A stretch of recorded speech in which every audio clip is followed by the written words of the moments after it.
Шинжлэх ухаан таны мэдхийн од мөндөр сувг танд хүрч байна. Урлаг судлаач Амина миний бие бэлтгэн хүргэдэг Аминагийн урлагийн ертөнц подкаст нэвтрүүлэг маань эхлэхэд бэлэн боллоо.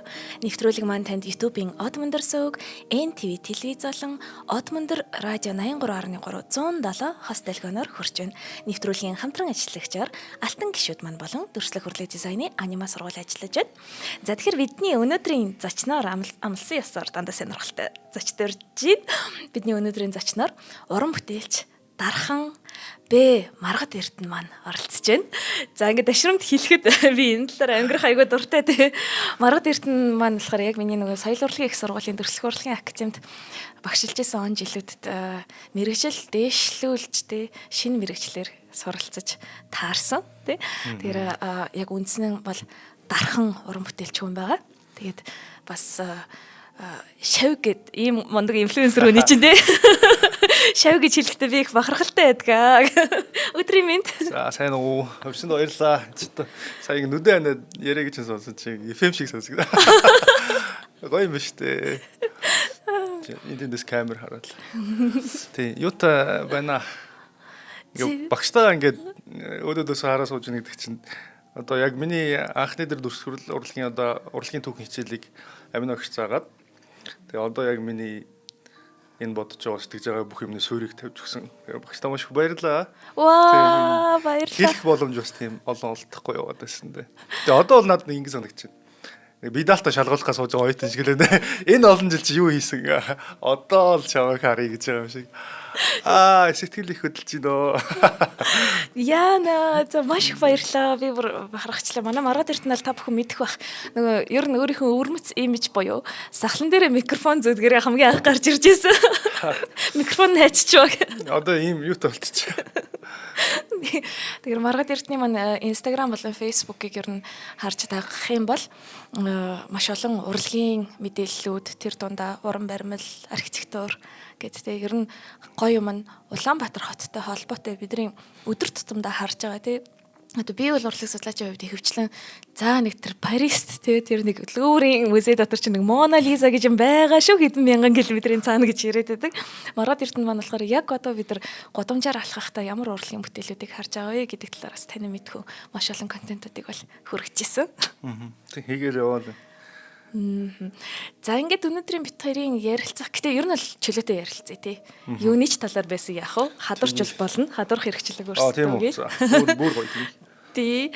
Тэгээд яг нь ерөөхдөө мэдээж нөгөө хамгийн их өвтгөөд байгаа сэдвүүдээ бас хөндөж ирэх гэж бодсон. Ялангуяа нөгөө хот болон хотын гоо зүй гэдэг тал дээр. Тэгэхээр нөгөө сүулт рилсүүдийг чинь харсан чинь нэг юм тэмцэл эхлүүлсэн байсан. Тэр талаараа зүгээр бид нартай товчхон хуваалцвал тий. Нэг нэлийн хурц тэмцэл байх шиг байсан. Драмын театрын арын юу гэлэлч тэ билбордыг тэр яг нэг ийм л бодол байгаад байгаа шиг хүмүүсийн дунд би тэрийг ингэж эхлүүлсэн чинь надад бол муухай харагдаад байгаа. Үнэхээр болохгүй байгаа юм. Яага муухай харагдаад байгаа юм бэ гэхээр фасадных нь л одоо урд тавьчаад байгаа шүү дээ. Хүмүүс болохоор хойно ч юм эсвэл тэр талбай эсвэл нөгөө самбар театр хоёрын дунд ингээ харчиж болно шүү дээ гэдэг тийм л өнцөг хараад. Тэр чинь уг нөгөө төв талбай ингээ ансамбл гэдэг нэг уран барилгын шийдэл анханасаа төлөвлөж хийсэн хот төлөвлөлт гэдэг юм тэнцээ байж л байсан. Тэгээд тэр утгаар нь л би эн чинь болохгүй байна. Хотын одоо гоо зүйд юм зохицол гэдэг нэг юм заавал байх ёстой. Тэгэхээр бид нэр иймэрхүү байдлаар харагдцсан ингээд таглаад байж болохгүй шүү дээ гэдэг. Яг үндэ ой гоцсон байхгүй. Тэгэл тэрийг бити энийг ингээ болчихоо зүгээр. Иргэд одоо өнөөдрөөс эхлээд хотод одоо хотын гоо зүй сайхан байх тэр талд нэг жоохон санаа тавиад эхэлжүүл яасан юм бэ гэдэг үгэл дуурсан. Тэгээ тэр аятайхан болчих шиг л боллоо. Тэр миний жижигхэн дээр эсэргүүцэл заах би бол энийг боломжтой бол илүү томор одоо урлагийн хөдөлгөөн болгоод үргэлжлүүлээд явах юмсан болохгүй байгаа асуудлуудыг ингээд дуурдаг болчих юмсан гэдэг бодолтой байна. Тэгээ өмнө нь театрын урдууч гэсэн ингээд зөнд орон сууцны барилгууд энэ төр байж л байгаа шүү дээ. Тэр чинь болохоор 92 онд газрын тухай хууль батлагдсанаас хойш л одоо хин дуртай хаан чамаагүй ингээд л барилга барьсан.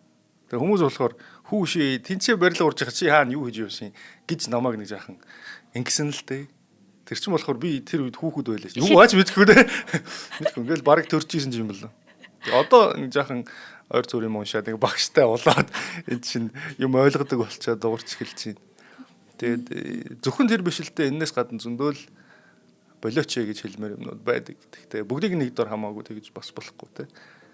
Тийм хамгийн гол нь бол яг энэ хөдөлгөөнийг эхлүүлэхдээ ер нь хотынхаа гоо зүйн талаар иргэд бид нар ер нь бол санаа тавьдгийн шүү гэдгийг харуулах зорилготой байсан баг л та тий.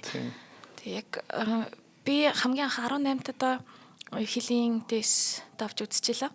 Тэгээ тэр маань хамгийн анх Азтай Москвагаар дамжаад баг Москвадаа ч нэг удаагүй Санкт-Петербург гэдэг Оросын албаны улсын хуучин одоо эзэнт гүрний нийслэлд очсон байхгүй. Тэгдэгсэн чинь Санкт-Петербургийн маань онцлог ямар байдаг вэ гэхээр архитектур нь ерөөхдөө ер нь математик тооцоолол айгүй өндөртэй. Тэгээд ингээд яг гудамжууд нь бол одоо классицизм гэж бид нар үзэгчд маань бас нэлээд сонссон баг. Классицизм буюу маш тийм сонгодог дэгтэй. Тэгээ архитектур хот нь өөрөө сонгодог дэгтэй учраас тэнд ямар ч тийм төөрөх боломж байхгүй гэдэг ч юм уу тий бүх юм ингээд юм шугамдсан юм шиг ингээд төлөвлөгөөний дагуу тэгээд мэдээж яг нэг хамгийн том чухал барилга одоо тэр Исаакиевын сүм гэдэг ч юм уу хааны ордны өвлийн хааны ордны талбай гэдэг ч юм уу тэрийгэ тойроод хотынхоо онцлогоос шалтгаалаад нөгөө гудамжуудаа байрлуулж барьсан байдаг. Тэнгүүд яг тэр төв гудамжаар Москвад ч тэр Санкт-Петербургт ч тэр юугүй байд юм лээ. Нөгөө ямар нэгэн шин юм босгох боломжгүй юм байл л дээ уг нь. Гэтэл Санкт-Петербург ч юм уу Москва ч юм уу хуучны хотууд биш шүү дээ тий. Бизнесийн төвүүд байгаа. Тэгэхээр тэр бизнесийн төв одоо шин шилэн барилга гэдэг чинь бас л нэг архитектурын хилэл байх л та тий. Тэгээд тэр архитектурын хилэг болохоор хотынхоо арай өөр хэсэгт босгож болно гэдэг ч байгаа байхгүй тий. Тийм байж таарах баг. Тийм одоо Москвад бол улаан талбай эргэн тойронд биш. Москов Сити гэдэг бүр өөр дүүрэгт нь ингээд шив шин дүүрэг босгочихж байгаа байхгүй тий. Юунууд ч гэсэн тийм л байдаг шүү дээ. Америк хотууд ч гэсэн ерөнхийдөө тийм болж байна шүү дээ. Яг даунтаун бол том өндөр барилгуудтай байг. Бусад хэсгүүдээр ерөнхийдөө ингээд л тарцсан тэгжл харагдчихдаг тий. Тийм би анх 18 тата тийшээ очиод надад нэг аим шиг муухай хатаархал төрж ирсэн байхгүй юу. Ингээ би миний бүр ингээ зөрхлөө орцоо одоо ч мартагддаггүй. Манай охин дүү им бурчгар урт хар өстэй бүлтгэрнүүдтэй охин байдаг байхгүй юу. 3 настай байсан тэр үед. Тэгсэн чинь яг манай охин дүүтэй ижлэгэн гэхдээ цэнхэр нүдтэй шар өстэй нэг жижигхэн 3 настай жижигхэн оршихуй гэд фонтаны эргэн тойрон ингээ гүйжсэн байхгүй. Тэр нь одоо Вален де Ламот нөө би одоо нэрийг санахгүй нэг ямар ч гэсэн нэг айгу алдартай л Фалконе ч лөө баримлчин фонтан ус ориглоор. Тэгээ усан ориглоор эргэн тойронд маш их ногоон байгууламжтай сонгодог барилга дунд гүйжсэн чинь миний дургу өрөөд энийг жижигхэн шар юм. Ойлгож байна.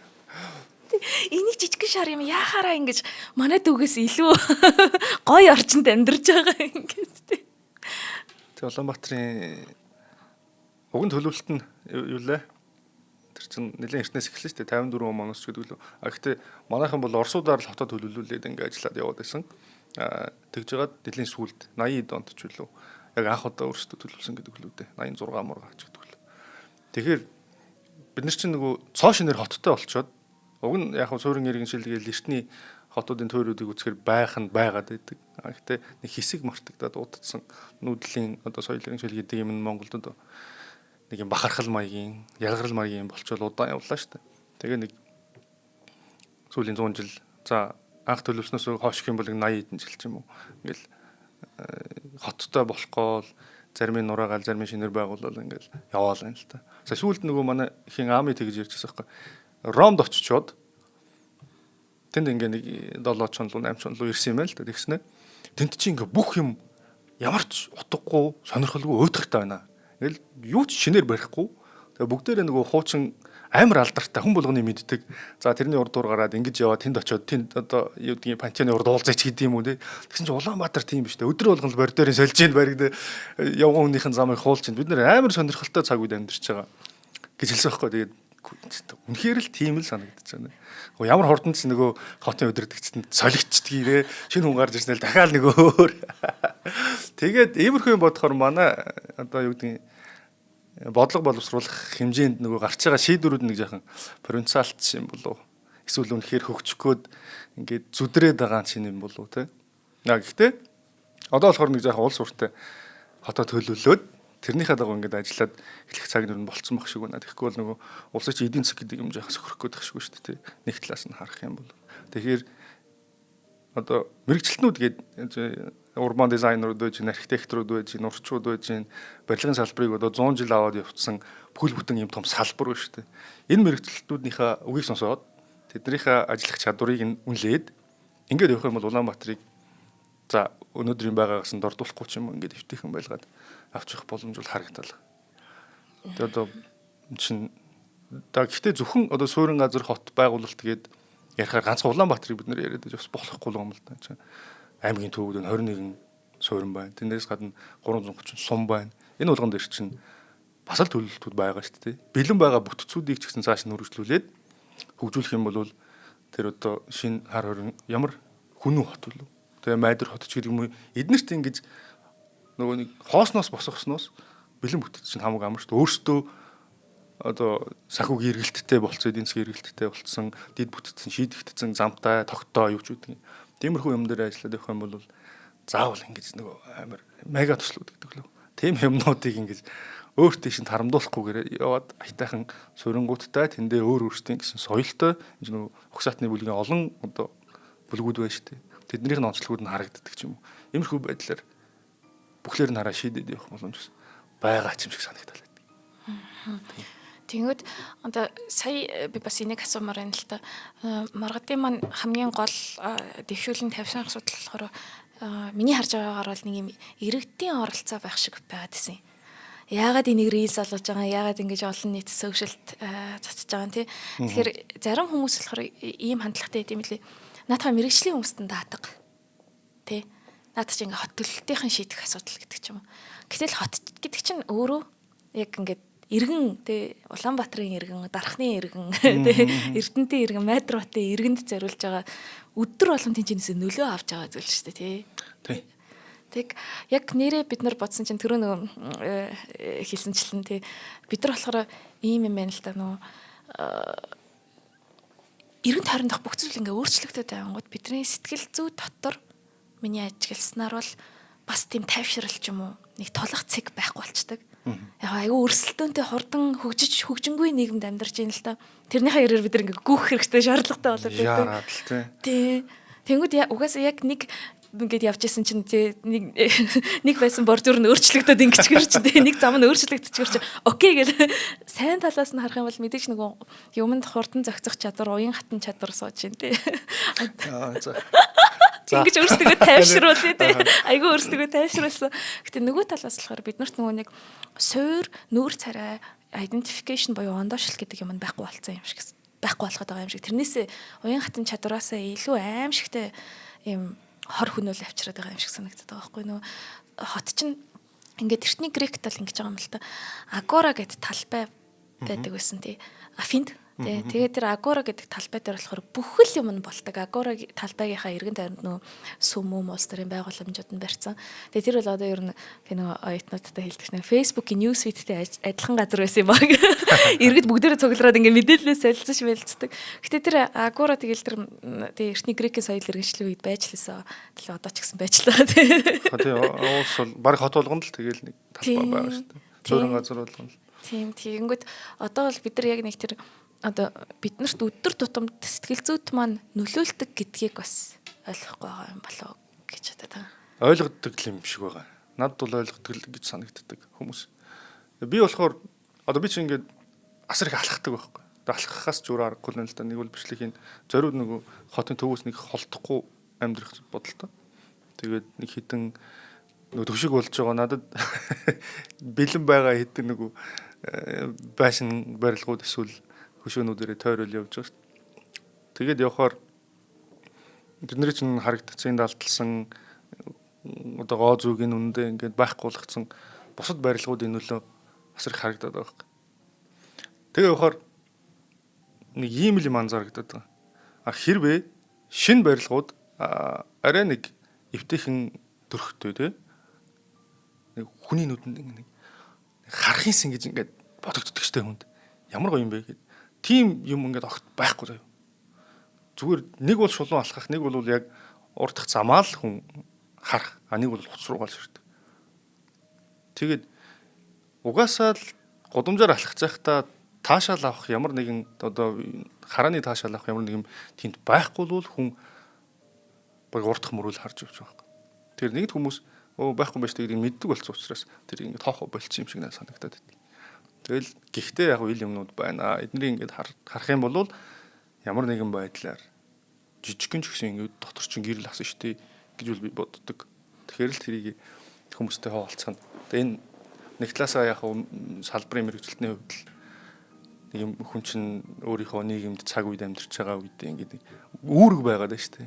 Энэ бол миний ямар ч байсан үүрэг мөн. Бүгдийнх нь үүрэг мөн л дөө уран бүтээлчдийн.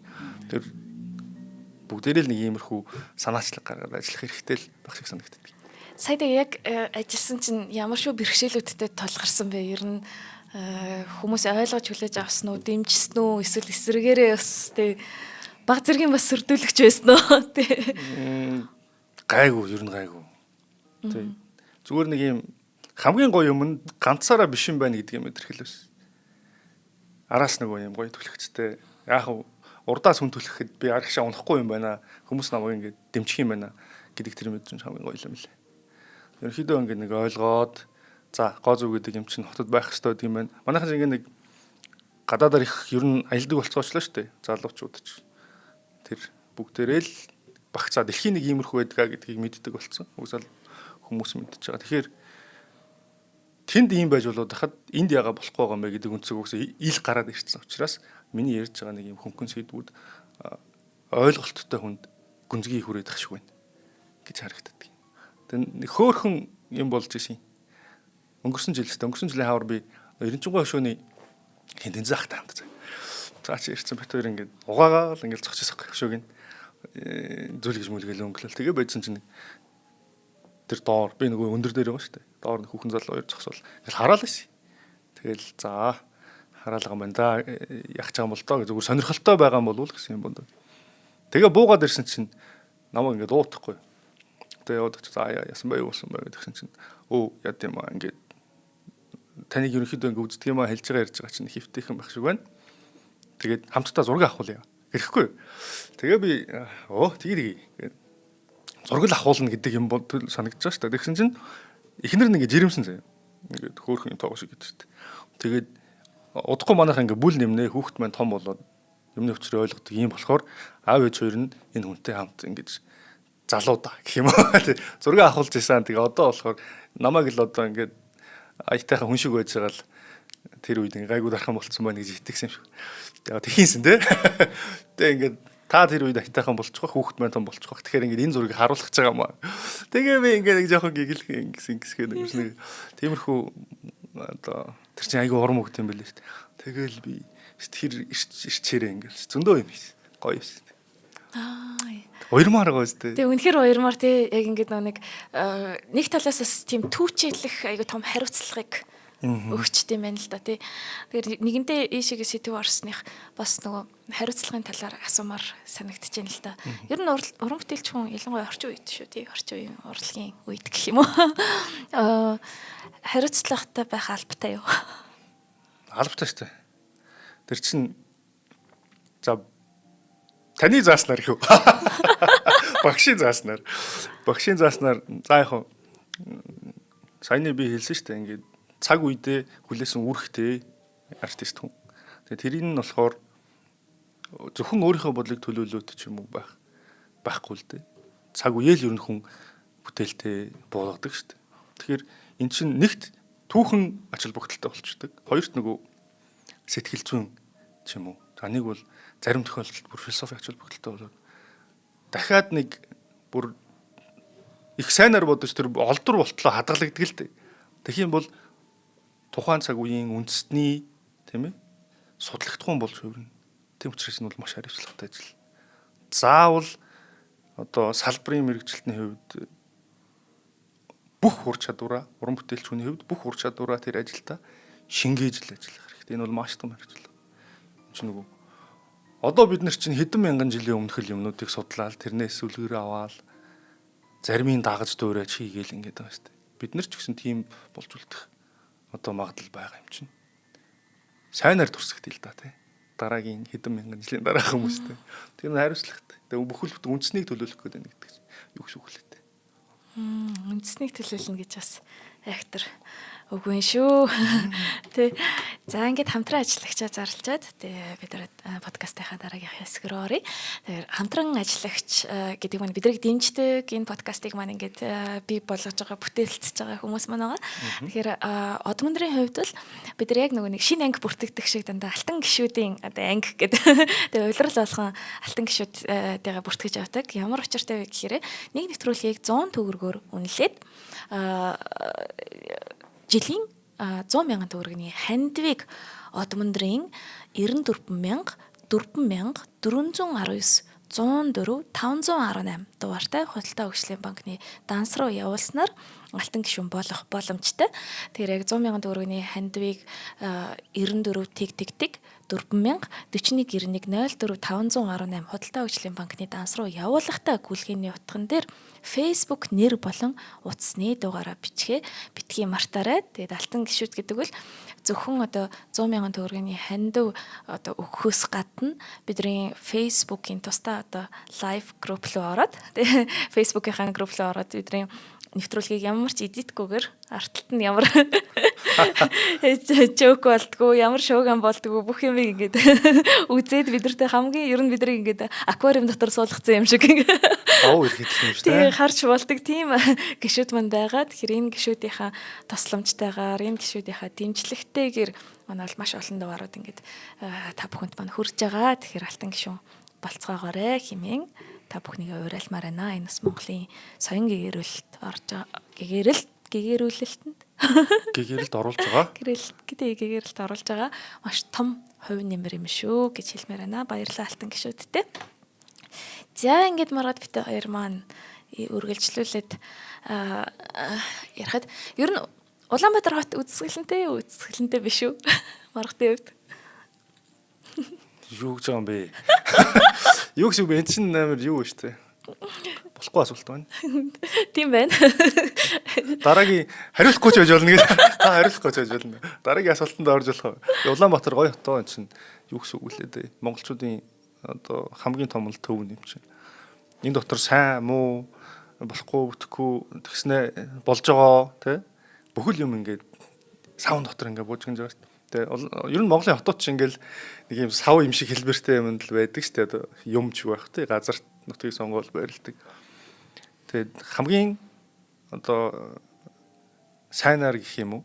Ингээд сонгогдоод энд шав тавиад өндөр чинь өндөр гэгэний үед өгөх. Тэгэл явсан ийм газар энийг бол одоо яаж үзэсгэлэнтэй биш миш гэдэл ингэж хэлж болох үлээ дээ.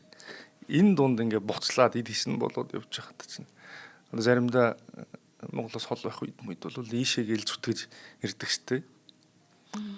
Тэгээд хөдөө гоё гээл голын ирэг дээр ч юм уу, модон дунд ч юм уу өшөө гоё гээл явцсан мөртлөө яадаг үлээ өддөг штэ. Эргээл эндээ ирээл буужигнаал стресстэй л ингэхгүй болоо гэж хэцүү нэг Улаанбаатар шиг сайхан газар хаанах вэ?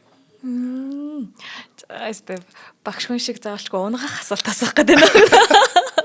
Тагсан. Зүгээр яхаа Улаанбаатар хот бас ямар ч хот ерөн дурсамжууд агуулдаг те тэр годомжууд өдөр тутамд харж бидний тархинд сүүл нэг Татьяна Черниговская гэдэг орс нейролог тархи судлаач тийм эрдэмтэн хүний лекцийг сонссон чинь бидний тархи чинь бүр ингээд юу ч гээдгүй гинэ хамгийн аимшигтай нь бүр бид нар ингээд ухамсараараа мартцсан зүйл хүртэл тэр тархины цаана бол ингээд бичигдчихэл идэг бүр ингээд химжээлшгүй баг гэж хэлж болохоор тийм багтаамжтай ид.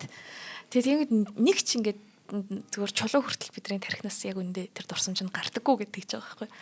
Тэгээд яг тархи судлаачд тгээ хэлсэн чи бүр надад аимшигтай санагдаад хөөе тэгвэл Улаанбаатарын ингээд бүх тэг хотын ингээд эргэн тойрондоо миний өдөр тутамд харж байгаа бүх зүйл миний ингээд даалга хумсарт ингээд бичигдэж байгаа юм байна штэ гэж ботогдоод.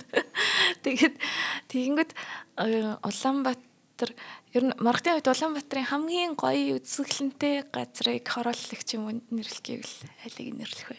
Би их сургуулийн гудамжийг л шууд хамгийн түрүүнд энэ асуулт нэг олон давтагдсан. Тийм. Их сургуулийн гудамж хамгийн айтайхан ер нь надад санагддаг. Нэг юм скетнүүдийн хэсэг штэ. Тэндээс чихнээсээ мэдлэг болж авч болдог. Годомжаар зөрөөд ингээд таарсан хүмүүс нь за яг сүүлийн хэдэн жил бол их цөөхөн л таарч ин ихтэй ингээд ном уншаад явж байгаа хүмүүстэй таарч болдог. За би ч анх 2010 онд Улаанбаатарт ирлээ л дээ. Тэгэхэд тэр үед юм байсан. Ном уншаа сууж байгаа оюутнууд тэгэл хоорондоо одоо хичээлээ яриад баг мэтгэлцэж байгаа ч юм уу. Зөрөөл өнгөрч байгаа шүү дээ. Тийм байсан. Тэгэхээр их сургуулийн гудамжны дурсамж өөрөө юу л да. Хүчтэй л дээ. Тэрнээс гадна дахиад нөгөө тэр хавийн төлөвлөлт барилгуудынх нь нэг юм байгаа л да. Архитектур найтайхан харагддаг. Тэгээ бол яг хав саяны нэг Улаанбаатар үзэсгэлэнтэй юу гэдэг асуулт төлөвлөлт хотынхоо талаасаа байгууламж талаасаа бодох юм бол би бол байсан л гэж хэлэх баг. Байжээ. Улаанбаатар ямар гоё байсан юм бэ? Цэлгэр байсан юм бэ тий. Одоо бол нэг нүдэнд торох юм ихтэй болчихлоо шүү дээ манай хот чинь. Хаашаа чарсан өндөр байшинтай. Гэнэ учиргүй өндөр биш ч гэсэн ямар ч байсан л нэг юм халахлаад байхаар болчихсон дээ. Уул нь монголчууд одоо бидний нөгөө нэг юм хүмүүсийнхаа соёлд нийцүүлж төлөвлөхөө болчихжээ тий. Тэр нэргээд хизээ ирэх юм болоо. Хэрвээ ирэхгүй бол саяны хэлсэн шиг бэлэн байгаа бусад бүтцээр ажиллаад одоо зүгээр ботход баг нурч юм уу? Баян чандуун ч юм уу? Хошоо Батсан бүр өрхөн байна, Уршаа Төв аймаг өрхөн байна ч гэдэг юм ингээ боломжууд байгаа шүү дээ. Замын сүлжээнд холбогдсон. Тээвэрлэж өсдөх асуудалгүй болцсон. Тэгээд нэгэнт иргэнтэй ажиллах хүчтэй иймэрхүү байдлаар хотыг нэг задлаад төлөвлөөд яваад хол биш юм чи хамгийн гол нь эргээд Улаанбаатар төв нь хэвээрээ байг. Гэхдээ ачааллын жоохон бууруулчих. Тэгэх юм бол энэ хүмүүс стресстэй байдаг нь багасчих юм бол ийм одоо нэг жинкнээсээ хаз жаргалтай Улаанбаатар болчих юм шүү. Тэ. Тэгвэл тэгж боддгоо. Гэтэл Улаанбаатарт одоо ер нь айгүй нэрэл маш олон өндөр барилгууд баригдчихлаа тий. Тэгэхээр тэр чинь хөгжил юм шүү. Айгүй олон хүмүүс тэгдэг тий. Эдийн засгийн талаасаа хөгжүүлж болох хаа. Нөө өндөр барилга чинь олон ажлын байр зүгээр баригдахдаа л ажлын байр бий болгочихж байгаа. Дотор нь дахиад хүмүүс баригчны дараа суугаад ажиллаа хийгээд ингээд явахаар үнэхээр л мөнгөтэй болоод байна уу гэвэл тийм баг. Гэхдээ бидний нүдэнд харагдах юм нь шал өөр болчиход байдаг тий. Өвөн чинь ингээд яагаад юм төвхтэй болгоод байгаа юм бэ? Улмал төвхтэй болоод байгаа шүү дээ өндөр барилгууд. Тэгээд яг хөө тэр технологи нь бол үндсэндээ юу гэдгийг ээлтэй ч гэдэг юм уу? Хэмнэлттэй ч гэдэг юм уу? Тийм технологи л барилгын салбарын хүн бол тайлбарлаж байна л да. Гэхдээ гоо зүүн талаас бас жоохон сонирн байгаад байна. Сая нэрээ сонноос ингэсэн 3-4 хоногийн өмнө урчууд эвлэлийн ерөнхийлөгч тэгээд архитекторууд эвлэлийн ерөнхийлөгч хоёр санам жижигт гар үсэг зураад тэгээд энэс хойш одоо Улаанбаатар хотын ерөнхий төлөвлөгөөнд урчууд архитекторууд ингээд өөрсдийн одоо юу гэдгийг зөвлөмжөө хүргэх юм уу тий. Хүргэж ингээд ажиллая гэдэг тийм юм үссэн. Тэгэхээр энэ бас их айтайхан болох болов ирээдүйд илүү өгөөчтэй ажил болох байх гэж бодож байна. Тэр чинь хамгийн их урчууд эвлэлийн дэргэд барилга урлаачдын эвлэл гэж байсан юм байна шүү дээ. Тэр үед чинь Улаанбаатар ямар гоё болж исэн юм бэ? Тэгэхээр төршлөг урлагийн экспертүүд бас хотын төлөвлөлтөнд оролцох цаг нь эргээд ирж байгаа юм шиг байна гэж би бас баярлаад байгаа шүү дээ. Тэгээд тэрэнд байлцсан болохоор тийм нэлээ итгэл дүүрэн л байна. Сая харин айгүй гоё үг маргад маань хэлсэн нөгөө хүмүүсийнхаа соёлд нийцүүлдэггүй мүү гэд ер нь яг үндэ хот ямар ч байж болно шүү дээ тий. Зөвөр ингээд Испани Барселоныг харъя Антонио Гауди гэдэг тэр архитекторыг харъя тий. Тэгэнгүүт тэгэл нэг юм сонин тий хаяа чи гэдэг юм хайлтсан чихэр шиг юм шиг тий.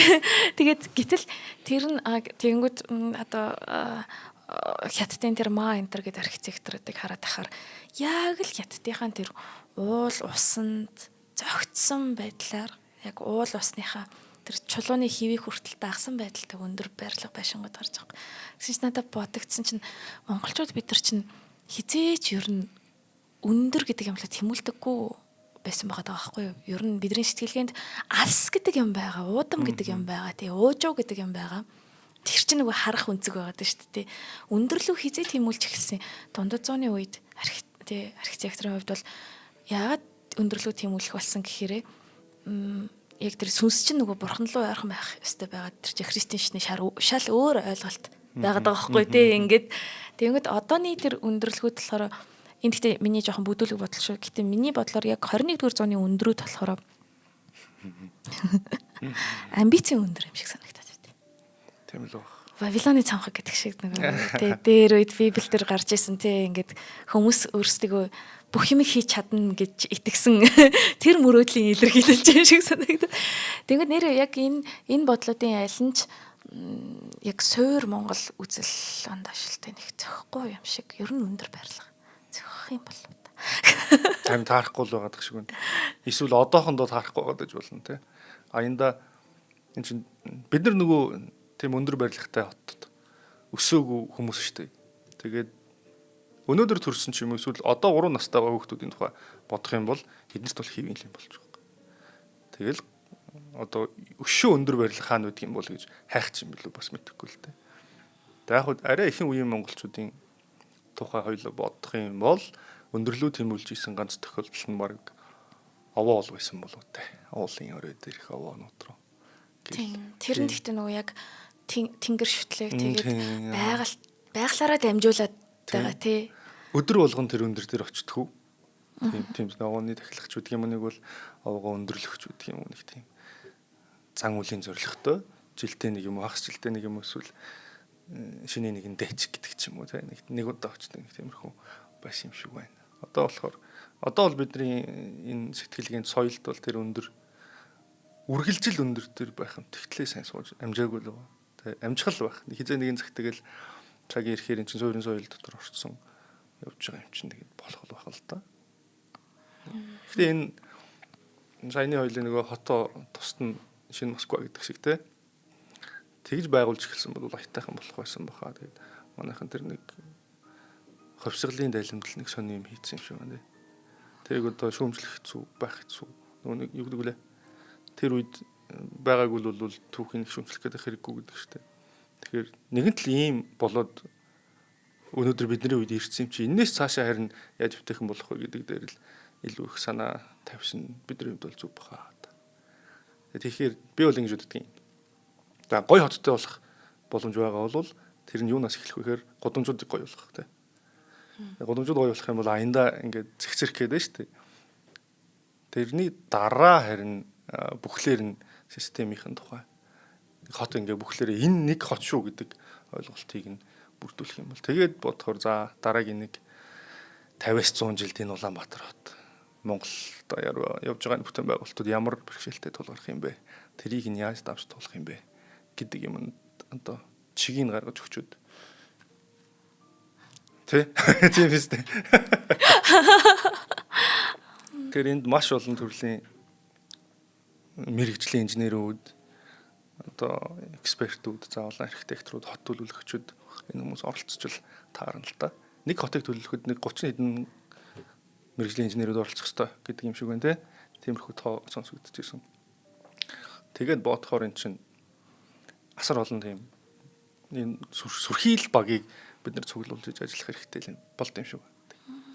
Тэгэл нэг юм л ах ёстой ч гэдэг юм уу. Нэг бол нэг зураач ч юм уу. Ингээл гарч ирэл хийчдэг юм угсаа биш юм чинь. Тэгээ урбан дизайнерууд нэг хэд хэдэн дарамтанд оргоосаа ажиллаж таарна тэр хүмүүс нэгт нөгөө удирдлагын дарамттай политик. Тэрний асуудал. Тэгээд араас нь санхүү. Тэг мөнгөндөө харуулж л хийнэ гэсэн үг шүү дээ. Тэг энэ хоёрын одоо бэрхшээлийг яаж даваад дараагийн 100 жилд Монголын хот байгуулалтын ч юм уу одоо хот төлөвлөлтийн соёлыг өөрсдийн одоо монгол хүний тэр дотор байгаа юмыг ил гаргаж ирж тавиад хөдөг өгүүлэхгүйгээр ч юм уу хотод байх боломж үүсчих юм бол ямар гоё юм бэ те. Нэрэл яг бид нар тэгэхээр л яг хүн болгоны архитектурын болон дүрслэг хурлын боловсрал айгу чухал гэдэг нь энэ дээр харагдаж байгаа санагтаад байдаг байхгүй. Бид нар болохоор бүгдээрээ гоо зүүнүүдээ ингээ унтраачаа яваад штэ. Унтраахгүйгээ яах юм? Би өөрөө бүр яг тэгдэг байхгүй. Би ингээ яг Итали руу нисэх болохоор тэр гоо зүүнүүдээ ингээ чиг нээчихсэн. Нэг деталь болгоныг нь харахаар үзсгэлэн гоо мэдрээд тэгээ бас нөгөө ер нь тэгээд тийштэй деталь болгоныг харахаар тэгэнгүүт одоо Монголын яг ийм суур Монгол хүний нэг тийм үнд цөлсөд байгаа шүү дээ бидэрт тий. Тэгвэл мэдээж нүүдэлчин соёл иргэншлээс суурин соёл иргэншил рүү шилжиж байгаа юм чинь тэр суур үнэт зүйлсээс өөрчлөгдөх зүйлсүүд бол байгаа. Гэхдээ нэг суур бол бидэрт байдаг шүү дээ тий. Тэр суураа яаж хэрхэн хэлбэржүүлэх вэ? Тэр агуулгыг хэрхэн хэлбэржүүлэх вэ гэдэг л нэг юм асуудал тулгараад байгаа юм шиг тий. Тэгэнгүүт яг хөө цэвэр гэхдээ социализмын үед бид нар бас 100% зөвхөн одоо өрөндийг дуурайж ирсэн гэж хэлэх бол өрөөсгөл үстэй чинь. Арайч болохгүй. Тийм маш их юм шингэсэн л байдаг шүү дээ хараад байхад тэ. Нэг юм дугуй хэлбэртэй байгууламжууд асал эхэлж нэг тодорхой харагдаж байгаа юмнууд бас тэ. Тэгээ би бас энэ тал дээр ингэж бодоод идэв. Зөв хөөрхөн л юм хүүхдийн л бодлоо л доо. Одоо хөдөөгөр их тэнсэн. Тэгэл хот суурингийн янз янзын тойруудтай тааралтна. Ямар хүмүүсийг үзэн дрон хэсгээ дээрээс нэг харна. Ингээд явахаар одоо судалгаанууд эмхтгэлүүдэлтэй юм уншаад ингээд л ахаар хүүшээ бид нарт чинь ингээд зөндөл хот барьсан юм юмнууд байж туршлагууд байж тэ. Тэрийг хүмүүс ингээд судалж юу хэрэгэлдэг байсан, ямар материалтай байсан. За яг материал гэдэг нь бол одоогийнхтай харьцуулахгүй. Гэхдээ ийм туршлага угаас зөндөө байна. Тэг газраа яаж сонгоод тэндээ хотоо байгуулдаг байсан. Яг их том биш байлаа ч гэсэн л тэр нэг суурин газар мөн. Тэгэхээр тэрний байгуулалтуудыг хараад нэгтэлж үзээд шалгаад одоо монголчуудын амьдарч байгаа энэ хотын соёлтой хэр төгсөж байгаа юм те. Хэрвээ болж ивэл тэр дээр эрт үеийнх нь болж ивэл одоо энийгээ бас сурингууд дээр жоохон ашиглаад явуул яадаг. Болохгүй бол тэр л үз. Гэхдээ туршил үзэх хэрэгтэй. Тэгэх юм бол нөгөө өмнөх юм нь бидний хүсээд идэг тэр дотор байгаа юм нь хүрээд ирэх юм шүү. Тэгээд энд тэр жижигхэн галаараа жаргачих юм шүү. Хүшээ тий яага болдгүй гэж боддог тийм. Тэг болоосоо тий болчвол үнэхээр болоосоо. Тэг энэний тулд бас л нөгөө нэг судалгааны баг нэг хэсэг төсөв батлаад л ажиллах юм үздэг. Тэгэхээр нэг дахиад нэг 10, 15, 20 жилийн судалгаанд зарцуул. Яад зарцуул гэлтэй тий. Тэр хөрөнгөний гарга гэлтэй. Тэгэх юм бол иргэд за өнөөдөр одоо хоёулаа хэдтэй 30 гарч байгаа гэж утгад нэг 50 хүрэхтэй ч юм уу 60 хүрэхтэй ч юм уу тиймэрхүү юмны үзүүрээс нэг амсч гэлтэй. Тэрнээс хойш хүмүүс бүр л их гоё болно үсттэй. Тэрний тулд л яг иргэн болгон бараг тэр хоттой сайхан амьдрах эрхийнхаа тий тэр шаардлагыг бас тавьж сурах л хэрэгтэй юм шиг санагддаг. За ингээд нэвтрүүлгийнхаа 2 дахь хамтран ажиллагчийг зарлаад эргүүлээд яриандаа оръё. Зарлаад гэдэг шүү. Айгуу зарсаг хүн. За төрийн шагналт ардын зураач Өржингийн ядам сургуулийн нэрмжид төрслөх урлаг дизайны анима сургууль өнөөдрийн подкасттай хамтарч ажиллаж байна. За тэгэхээр төрслөх урлаг дизайны анима сургууль нь болохоор Политехникум коллеж буюу Монголдо одоо 30 жилийн түүхтэй 32 жилийн түүхтэй төрслөх урлаг дизайны мэрэгжил олгодог сургууль байгаа. Тэгээ уран зураг, монгол зураг за мөн сонирхол их шаардлагатай байх юм бол сэлбэрийн анги, хувцас дизайны анги гэд ер нь график дизайны анги гэд төрслөх урлагийн чиглэлүүдэд бол оюутнуудыг авч яг мэрэгжил болгож төгсөгдгөө. Тэгээд ядам сүрэнгийн нэрмжит гэсэн нь ардын зураач ядам сүрэнгийн өр удмынхан бүгдээрээ төрслөх урлагийн хүмүүс мэрэгжлийн сургалтын боловсрал Монголын уламжлалт төрслөх урлагийн дэг сургалтыг ер нь өрнийн тэр дундаа Оросын төрслөх урлагийн дэг сургалтуудтай хослуулан олгодгоор онцлог юм байна. За тэгэхээр анима сургууль маань болохоор мэрэгжлийнхаа эсэлтүүдийг авч байгаа юм байна. Холбогдох утасны дугаар 9528 73 33 мөн нэг онцлогийг энэ дээр дурдахад цөөн тооны тусгай хэрэгцээтэй оюутнуудыг бол мэрэгжлийн боловсрол олгодог байгаа. Тэгэхээр тусгай хэрэгцээт төрслөх урлагт сонирхолтой тийм оюутнууд байх юм бол 9528 73 33 9528 73 33 дугаараар холбогдоод хурж ирж уулзаад сургуульд нь бүртгүүлэх боломжтой юм байна шүү. Баярлалаа. За өөрийнхөө сургуулийн талаар ингэж гадны FM хөтлөгч шиг зарлах ч бас жоохон улааж улаагаад ичээд байна уу. Ямар сони юм бэ? Нэр сургуулийн эсэлтүүд эхэлж байгаа даа тий. Харин тий би чинь тэгэл юу ягаал өөрийнхөө оюутнуудтай бас хатуу. Өөрийнхөө сургуультай нэлээд хатуу болохоор сая юу лээ. Нэг юм юу байсан. 1926 онд одоо яг 100 жилийн өмнө гэсэн үг шүү дээ. Монголчууд 24 оны хувьсгалын дараа гэсэн үг. За яаж тэгвэл энэ улсыг барьж байгуулах юм бэ гэдэг юм ханан тулаад зогссон юм байна л да. Хөөх яа гэх юм бол нэрээ яа гэх юм бол ч мэдэхгүй байна. Тэгсэн 26 онд барилгын хоршоо гэж байгуулсан гэж. Тэгээ барилгын хоршоо үндсэн 3 чиглэлтэй. Тэр 3 нь юу юм бэ гэхээр зураг боловсруулах. Тэгээд материалаа өөрсдүүлдрлэх, барилга угсралт, гүйцэтгэлийн ажлаа өөрсдөө. За тэгэхээр гадны ямар нэг хамааралгүйгээр монголчууд өөрсдөө улсаа барьж байгуулж чадах нэ гэдэл эхэлсэн юм байл. За тэр үед болохоор хятадууд тоосгоны үйлдвэр энэ төр юмд нийцэн суудсан одоо яадгийн тэгээд шохооны уурхай муурхай энэ төрт монгол хүний мэдлж яхан сул байсан. Тэгээд л заа нөхдүүдийг гаргаж хөөгөл өөрсдөө материалынхаа их усруудыг хяналтанд аваа. Тэгэл Улаанбаатар 21 аймгийн төвүүд за сумдууд бол нэг тэгж ахтар ягааг ухаадах үед тэгэл эхэлсэн юм бэл. Тэгээд 100 жилийн барилгын хөгжлийн туршлагатай болчлоо гэсэн үг юм байна монголчууд. Тэгтээ харьцангуй богинохон л байгаа даа. Сүүлийн нэг 20-30 жилийн хугацаанд бол дэлхийд дээрөөдөө тэргүүлж байгаа элдв технологи. За голдуу урдаас л орж ирж байгаа л үү те. Ингээд барилгын хөгжил бол огцом хурцсан. Тэгэхээр бид нарт одоо нэг дутагдаад байгаа ч юм уу анхаарах хэрэгтэй ганц юм судалгаалах шүү. Яаж хотоо монгол хүн зөрүүлж барих вэ? Тэрний дараа одоо юу гэдгийг яаж илүү гоо зүйтэй, үзэсгэлэнтэй хот болгох вэ? Тиймэрхүү ажлууд дээр төвлөрүүд ажиллах юм бол би ер нь бол нэг 50 жилийн дотор энэ асуудлуудыг аятайхан шийдэх боломж байгаа л гэж харддаг. Харахч юугаач харахтай боддог. Тэгэл ингээл чинь өдөр шөнө ингээл нэг сул цаг гарах үед л нэг иймэрхүү юм бодож байгаа шүү дээ. Анхнаас нэг ихэлсэн бодол учраас ингээд дуусахгүй өврөөл. Тэгэл бодохоор за нэг тэгчүүл болох юм, нэг хичүүл болох юм байна. Энэ хэсгийг тэгт юм болов яадаг юм бол ийм технологи нөхөр байдаг болов одоо хизээ юу гэдгийг гүйцэж ажиллах болж гэдэг юм. Ингээл бодолтой. Тэгэхээр нэг 50 жилийн хугацаанд ямар ч байсан анхны сорилтууд авчаад тэрнээс хойш монголчууд заавал Улаанбаатарчууд ч юм эсвэл хөвтөхийн заавал уцаа шагаагаад ч юм уу юмд бүдрээд унчих үедээ гэж замаа харж явахгүйгээр дээгүр хараагаал таашаагаал тий хөгжмөө сонсох юм уу эсвэл мэдэхгүй гудамжинд нь арайч хөгжим байхгүй бол цанхах юм бол заавал дэлгүүрэхгүй нөгөө тэгээд соргоноос сууцаал ингээл явж байгаа. Ром шиг тий. Бүрдчмээр санагдал байд.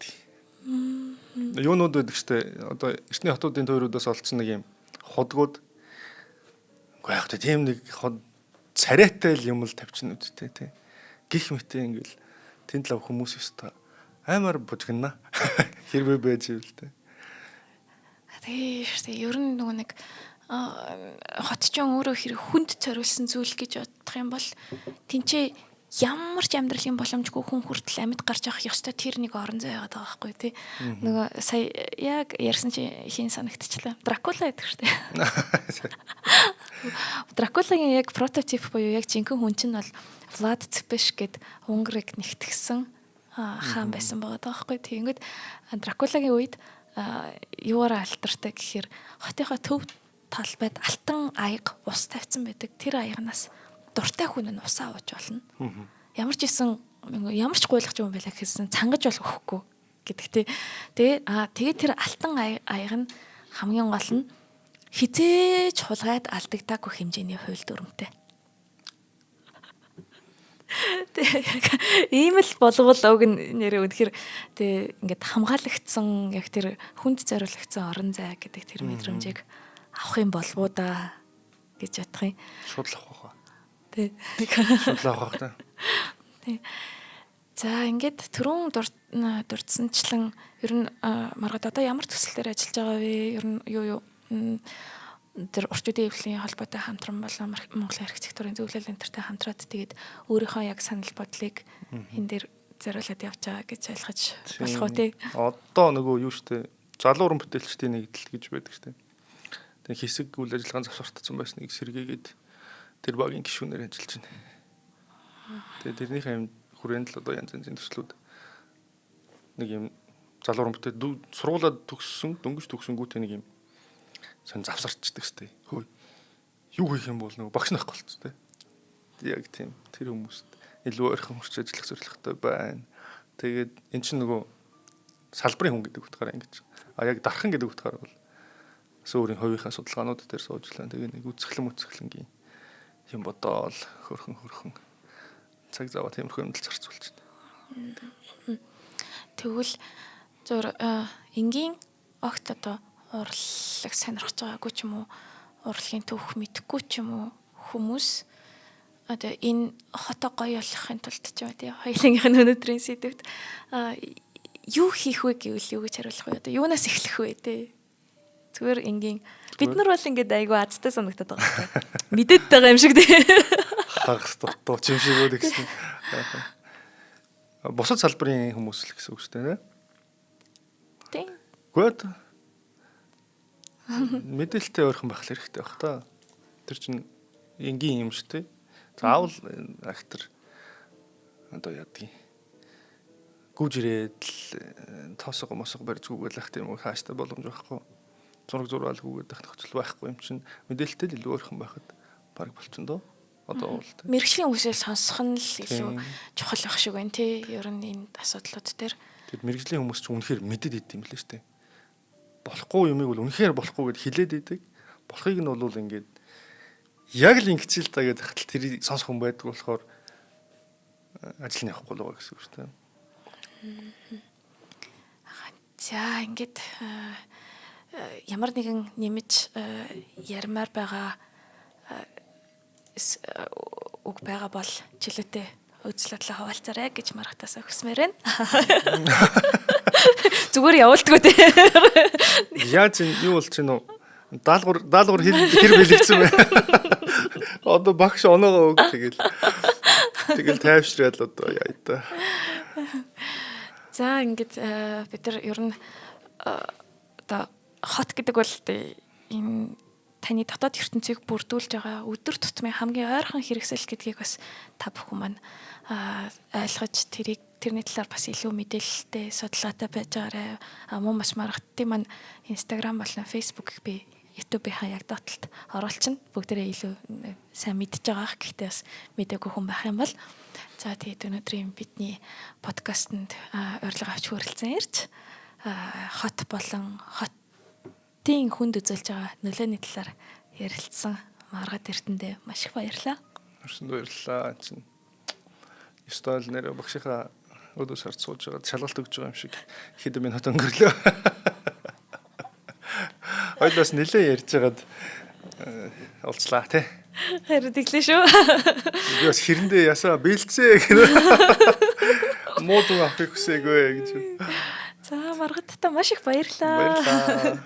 Үзэгчдээ баярлалаа. За ингээ шинжлэх ухаан танин мэдхийн од мөндөр сувг танд хүрлээ. Урлаг судлаач Амина болон уран бүтээлч дархан Б Маргат Эрдэнэ бид нар та нарт Аминагийн урлагийн ертөнц подкаст нэвтрүүлгээ хүргэлээ. Нэвтрүүлэг маань танд YouTube-ийн од мөндөр сувг, NTV телевиз болон од мөндөр радио 83.3 107 хост телефоноор хүрч байна. Нэвтрүүлгийн хамтран ажиллагчаар Алтан гишүүд маань болон дүрслэх урлаг дизайны анима сургууль ажиллалаа. Баярлалаа. Баярлалаа.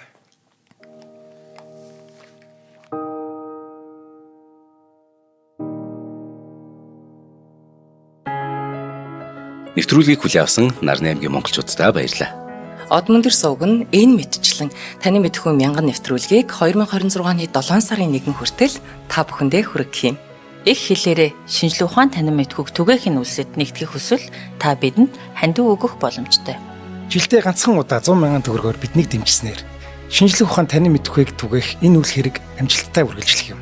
Од мөндөр нэр дээрх Худалдаа хөгжлийн банкны дансгаа 4191 тэг 4518. Та 100,000 төгрөгөөр шилжүүлэхдээ гүйлгээний утга дээр нь өөрийн нэр болон утасны дугаараа заавал бичээрэй. 100,000 төгрөг хандалснаар од мөндөр сувгийн алтан гишүүн болох юм а. Шинжлэх ухаан танин мэдхгүй Монголд ялах болтугай.